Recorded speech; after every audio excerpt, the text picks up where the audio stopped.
সকলকে নমস্কাৰ আৰু মই আছোঁ এতিয়া মোৰ জোনালী সেন্দুৰীয়ালিৰ নতুন ষ্টুডিঅ' ZG মিউজিক ষ্টুডিঅ' আৰু আপোনালোকে দেখিছে চাৰিওফালে অকল গছ, ইয়াত বিভিন্ন ধৰণৰ গছ।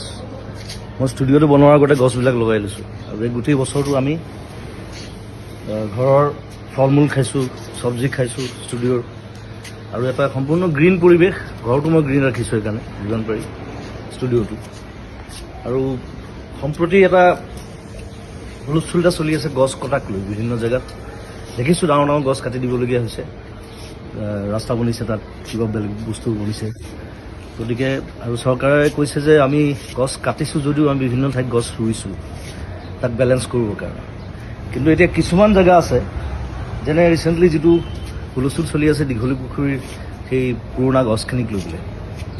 এতিয়া সেই গছখিনি হৈছে গোটেই দীঘলী পুখুৰীটোৰ সৌন্দৰ্য।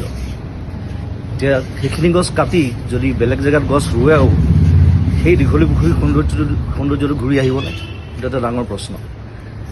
ৰিচেণ্টলি দেখিলোঁ আগৰতলাত পুৰণা গছ নাকাটিবৰ কাৰণে ফ্লাইঅভাৰৰ পেটাৰ্ণ সলনি কৰা হৈছে। গতিকে সেইটো বস্তু আমাৰ ইয়াতো সম্ভৱ মই ভাবোঁ। গতিকে মই চৰকাৰক আবেদন জনাইছোঁ যে যদি কিবা অপশ্যন আছে তেওঁলোকে সেই অপশ্যন গ্ৰহণ কৰক, যাতে সেই গছকেইজোপা দীঘলী পুখুৰী আমি বচাব পাৰোঁ। সেইটো মোৰ ফালৰ পৰা অনুৰোধ, সমগ্ৰ অসমবাসীৰ ফালৰ পৰা অনুৰোধ। আৰু ধন্যবাদ জনাইছোঁ সকলোকে। আৰু এই যিটো আমাৰ বিপ্লৱ চলিছে গছ সংৰক্ষণ, গছ বচোৱাৰ, তাত সকলোৱে সহযোগ কৰক। ধন্যবাদ, থেংক ইউ, বাই বাই।